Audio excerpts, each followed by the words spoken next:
Brush. Hello, Mom. How are you? I'm good, Chris. How are you? Good. What is today's date? What are we at today? Today is the 8th of September, 2019. 2019. Yeah. And what we're here to do today is just to remember some big events in your life, so you can share those with us.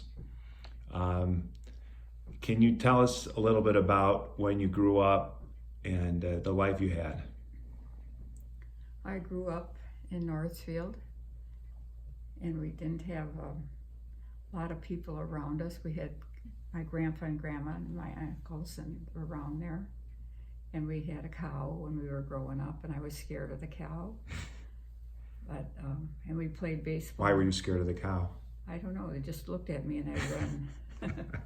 I just wasn't very good. I tried to change the steak when I got a little older for Mom, and I did pretty well. And then one time it started walking toward me, and that was so scary that I just pushed it back on the steak, and I didn't change it. And Mom had to go down and change the steak. And that was my cow information. Yeah. And then we had a garden. We planted with Dad, and he had us put like 3 seeds of corn in each one, or whatever one we had to do. We had to pick beans, we had to pick up strawberries, we had to pick up cucumbers. And how was your dad? How was Grandpa Hap? What was he like? Grandpa was quiet, sort of quiet. He didn't say too much. I found out when I was older, that he used to always say that the wings and the necks were his favorite, and it's because that's all that was left from all feeding our family. And he always was he didn't say very much, but when he did, you better listen.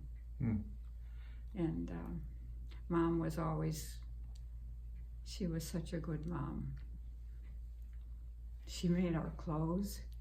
Even when I got older, she made Lisa and me the same. She made a coat for two coats for me. She made, and she was always helpful. She was a good mom.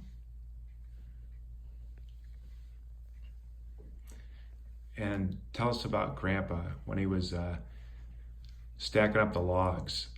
When he what? He was stacking up the logs and they fell? Oh, that was with my dad, yeah. We were going to have, because we had a furnace. We didn't have oil at that time. You had a furnace, and you had to have wood in there. And so Grandpa and I were the ones that, when you're only one boy and he's 10 years older than you get to do the things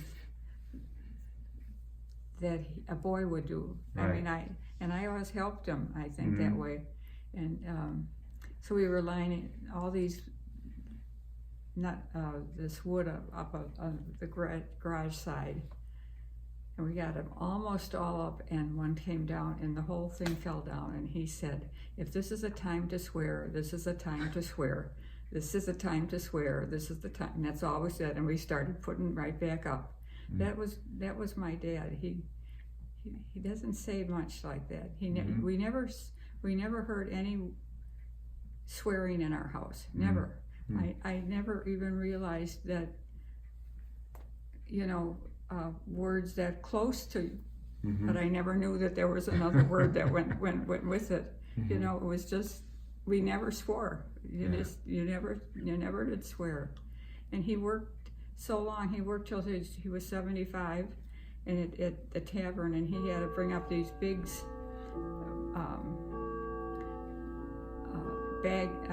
boxes of liquor, and the young guys would always say it's too heavy, and Dad always picked him up and brought him up the step. He was strong. He had a bad leg when he had his leg run over when he was a young man, when I think Uncle Bob was a little baby. And he had a big limp. And Mom and Dad both had arthritis, which I got. And what else about Grandpa? I was going to say one other thing about him. I'll have to come back to that. Yeah. And What did Grandma do? Was she around the house all the time? all the time. But she was a music person. She played at church twice a day when later. But she played when she was a young person. She played at Old St. Norbert's and Techney sometimes. And she was a very, very good musician. And she was a good seamstress. And she went to Holy Ghost Convent until her mom died, and she had to quit when she was 16 and raise all of those little aunts and uncles that underneath it. She had to do a lot. And that house had, again, only one boy. All girls had to do. So Mom had Aunt Margaret, and then they had those milk the cow every day and do the chicken, all the farm stuff. They lived on farms. Both of them are farm people. So. So they did that as kids? They were farmers? Yes. Yeah. Grandpa Hap was a horseradish. And he was born in America, right? Yeah, but Mom was born in Austria, Austria-Hungary. And she came over when? About 2 or 3 years old. And she was born 1899. Yeah. So she doesn't really remember that. Aunt Emma does, but Mom did. And then... and what kind of games did you guys play? Did you play games, or did you? Oh, we played outside. We used to play kick the can, and we used to play running. We used to be on our bicycles or our tricycles, and we always did that kind of thing. And when did you start playing piano?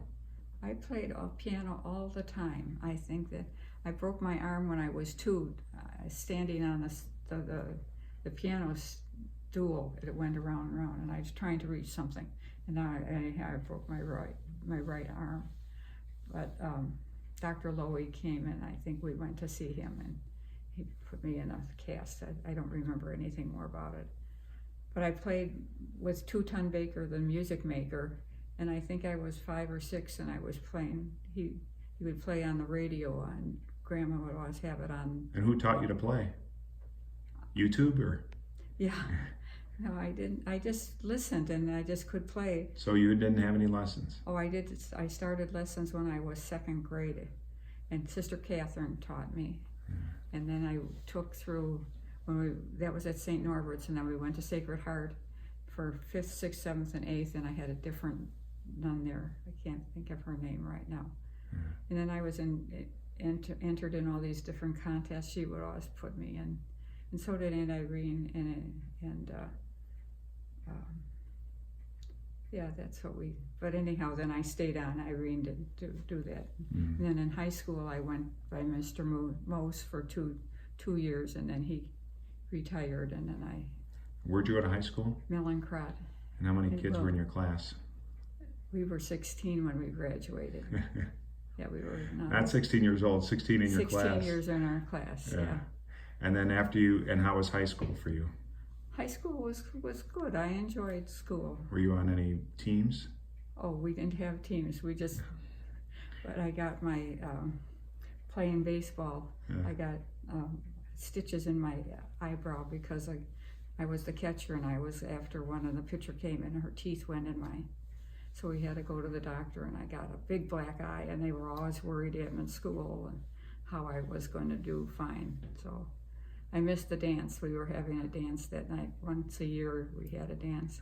I had a big eye, and that was my baseball. We played volleyball, we played softball, we played... And who was that, your sisters? No, just friends. At school. Yeah. At school, but that was a gym class. But we didn't have anything after. Andy Rowe and I used to always play baseball in the catch. We would, in the front yard, we'd diagonal, and Mom made us numbers that I was Frankie Bumpholz, I was number 7, and Irene was Hank Sauer. I think she was 9, and Rosalie was Randy Jackson, and he was number, what was he, number?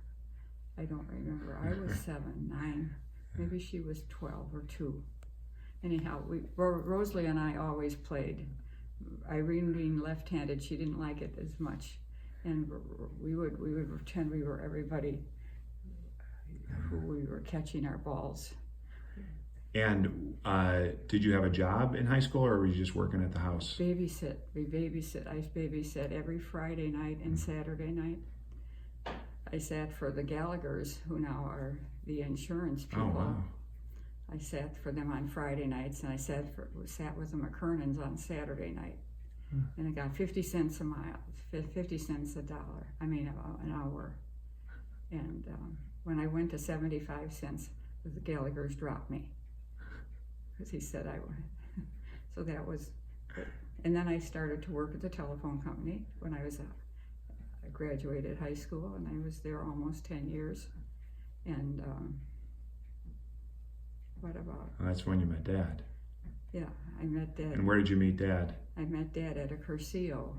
That Father Doherty was a good friend of mine. He was my mentor, and he had me make this Curcio, and he said, don't tell your folks because they won't understand what you're doing. But then after you did it, it was when Thursday night, Friday night, Friday, Saturday, Sunday evening, and then you helped in the kitchen after other ones. And the next one was in July. I made mine in May, and in July I went to see, to go down, and I was working in the kitchen, and I told Father, his name was Father Carroll, I said, I'm not doing the next men's Curcio, it's going to be single men, and I'm going to do all the interviews. And Dad was in the kitchen, and he was with his friend Bill Knoll, and he said, anything single people, and they said, this one over there, and he said, no, she's with that big group. No, she's not married. And so then one day I was praying and aloud, he said, and I came out, and he followed me out, and he said, could he take me out? And I said, I was in the phone book, he could call me. You played hard to get, huh? Yeah, I didn't know him. He was from the city. We didn't know anybody from the city. Nobody went. You were suspicious, huh? Yeah, and then he was Irish instead of, all my sisters married Schneider, Schwal, Seltzer. And Uncle Bob, though, had Scottish, so that was good. And anyhow, he called, and then he didn't know what we were gonna do, but he put his guitar in his Volkswagen and came out, and he missed the house. He missed the whole Northfield. He went out to the Glenview Naval Air Station, and he called and said he had to find you didn't have cell phones then, so he had to find a phone booth someplace. I don't even know where he did. And then he finally came back, and he found Hap Road, and then we went out. We went up to Ravinia, but it turned out to be the ballet, and it wasn't our kind of thing. So we left, and we went to some little place in Skokie that had a little dance floor, and then we just started to go out after that.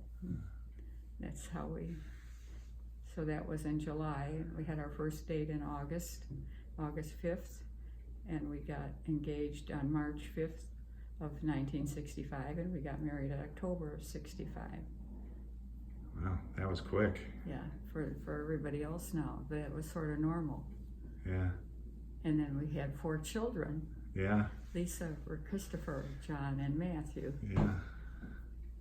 And then we moved to Mount Prospect. First we were in Glenview. And you won. We didn't win them, we were given. You won the car. Oh, we won in 65. a car, yeah, in 66. Okay. It was June 6th, actually. It was Feast of St. Norbert. So you win a car, and then how'd you get the house? The house was because Father Doherty had me doing acts of charity, and I didn't know what he meant by that. And he said, would you go and visit different people? We weren't bringing communion at that time to people yet. That wasn't part of the church history thing. So he had me go visiting trailer camps to have people come to church if we needed something. And then he had me met with my friend Donna to go see a lady named Hazel Rockroar. And she lived off of the Waukegan Road, and she had ducks and chickens and dogs and cats. And But you became good friends with her, and then she gave you the house. yes, Nice. when she died, we had just gotten married, and she said, "You don't have a house. I want you to have a house." Yeah. And then she gave us her house, and so we had some issues with the church because that we did it fine. Yeah, yeah. It worked out. Then you moved to Mount Prospect, and how was Lee as a baby? Do you remember? When she was first born, she was very colicky. She was crying all the time. Yeah. We didn't know what to do, and it's a first baby too. You didn't know what was going on. She had a hard time until she was 4 months old, and she was okay. Yeah, And she got good, and then I got pregnant with Christopher, yeah. and he was a good baby, but he didn't sleep through the night for a long time. I'm still not sleeping through the night. Yeah. But he finally did. And then we had John. John, 2.5 years later was John, and he had a Colicky. he had an upshot. Yeah. So one time we left Grandma with him at Grandma, and I forgot to tell her, and she was so worried because he got so sick. She said, and I said, "That's normal. Just have to have an agver all the time when you." And then when he was a baby, Aunt Marge and Uncle Ted came and lived with us for 9 weeks, and that worked. The best thing we ever did was that, to have them come and stay with us, because they didn't have a house and they had sold theirs, and we got to know them, and they really became really good for us. Mm-hmm. We ended up doing, changing with And that was 9 weeks. About what year do you remember? Oh, it was 73, because John was born in no 71. Okay. Because John was born in 70, and this was 71, and Matthew wasn't born yet. So yeah, it was 71, and 9 weeks and 9 children, 9 people, Mm-hmm. and we ended up having all our holidays together back and forth, Yeah. and then we were able to take care of Aunt Maureen. Mm-hmm. It was the best thing that ever happened. I never knew. Aunt Marge didn't even come to our wedding because she had just had Pam, and she couldn't get out. Mm-hmm. And so I really didn't know any of them. And I can remember when Dad said, "Oh, you'll just come and live with us." And I said, "My goodness." I said, he said, "Well, what else were we going to do?" I said, "I guess I don't know. They may as well put all their stuff in the garage," and that's what they did. Oh, the good idea. So they put all of their dressers and everything in down there. And then they had 3-bedroom kind of things, and worked out. And then what about and then Matt was what kind of born. activities do you remember doing? What did we do as kids? Oh, well, you went to baseball. Yeah. And you didn't do soccer then. No. John and Matt did a little bit of a soccer. And were you did you remember playing ball with anybody in the yard? Oh, I always played, I think. Yeah. Oh, that was the one thing I was going to say with Grandpa. My dad, he taught me how to do the lawn, how to cut lawn, and none of the others cut lawn. Irene and I don't think she ever did, or very, very rare. Neither did Rosalie very much, but I always cut the grass. Nice. And then, so we played baseball, Yes, you did. and you were out there throwing the ball, weren't you? I liked that, and I also showed you how to do the snow blowing Yeah. when you got older, because I always did snow blowing. Yeah. And I wasn't. Then when you and Robbie would get on your knees with John and Matt and play football, I think, Yeah. together. Yeah. That was good. Then I didn't have to do so much anymore. Yeah. And And then what about vacations? Do you remember? we had, the first one was that we had a little Shasta. Dad got a Camper. camper, and then it didn't have a bathroom in it. We got a porta potty, I think, and that was something. And then when we were coming back from it, we were in Indiana, and John fell off of a slide, and they didn't have any hospital close by, so we just watched him very carefully. And then we were coming back, and it was raining. It always rained every time we sat up. And the tire, do you remember that at all? The tire went out. Oh yeah. And my pots and pans were going down the road, and it was raining, and it was in Indiana. We finally got that. We got a little better trailer the next time, and then we end up going to Wisconsin a lot, and Yogi Bear. Yeah. And then Aunt Marge joined us, and we ended up going to the Pinedale Motel all the time. That was our biggest things. Yeah. And then we went up to Aunt Dorothy's one time in Wisconsin. And good. Anything else that that sticks out in your life that what was the anything big in your life that you remember? Well, you guys were all my other. Then I started to work at Bakeline. Yeah. And then I do remember one thing that I joined a thing. We had CFM, that was good, Christian Family Movement.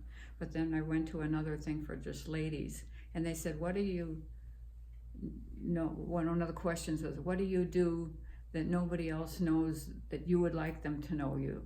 And I said, "I play the piano and nobody knows it," because Dad was in all the plays and I didn't. And they said from now on you'll start playing. I played the piano and all the CFM things, and then I started to do a lot more different piano things. And your dad had the singing group. Yeah. Yeah, we did have a little group. We had a Maryland sing along. Yeah. Oh, we did that, and then we started when Grandma was at Nazarethville. Started. First, I didn't play the organ there. Just Dad sang, and I sat with Mom. And then after she died, we didn't go as often. But then the organist got sick, and so Marguerite King called and said, "Marilyn, you'll have to play the organ." And Dad had to sing again. So we did that for a long time, and then we did sing-alongs there. Then I retired finally from the village. I went back to the village and worked there for 15 and a little longer than that. But anyhow, then I did the moorings. We did the communion services there. Yeah. And I played the piano there, and it was busy. And is there anything you'd want to say to your kids or your grandkids? Well, that I'm proud of all of my children and my grandchildren, and I love you all very much, and I'm so pleased that you take care of me. You watch out over for me, and that I appreciate. You always help me when I need help. Good. I said one time, you're all very unique and special, and I still believe that. Everybody helps me in a different way, and I'm grateful for that. And all of the stuff of here, living in here, has been a good thing for me. And I'm happy all my kids got married well, and then they have good partners, and I have good in-laws, I guess I would say. Yeah. I'm blessed. And I'm still going to church. There you go, every day, right? Most every day, yeah. I do. All right, Mom. Well, thanks for sharing, and thank you for being such a good son, too. Well, we love you. I love you all. Thank you. I love you.